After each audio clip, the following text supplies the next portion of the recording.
Today is ASCBC's Spring General Assembly. It is the third and final assembly of ASCBC for the year. This is also ASCBC's nominating convention, which is triggered whenever there's more than 3 candidates for any given positions. It's an exciting year. It's the first year we've done this. It's a sign that we are building momentum and more students are interested in leadership roles. A lot of our candidates are campaigning today. Students are learning about what it means to engage in and support the ASCBC election process and how they can engage their peers when they go back to their school.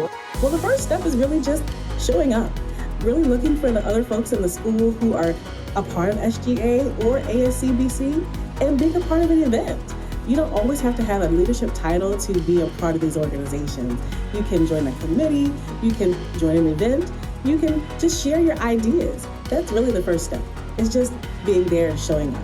Students' voice needs to be heard, especially to the Board of Education, because for the Board of Education, we vote on what their next policy and what their upcoming school years will look like. If they're going to school, they should have an opinion on what their curriculum should look like. It is critically important to have student voice in all that we do.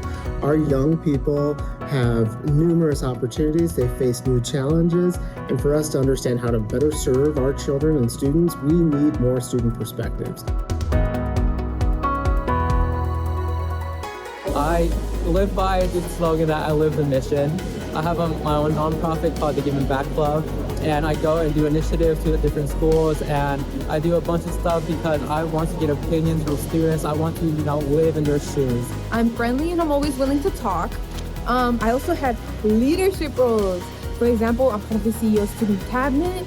I'm the founder of the Multilingual Committee at Digital. I'm also the CASA 2026 secretary at Digital. I've had connections already with adults and I've spoken to them, like for example with Dr. Santelises. And if I can do it with the CEO of Baltimore City Public Schools, what's stopping me from doing it with the School Board of Commissioners? I'm currently my sophomore class president. I'm currently making a big impact in my school.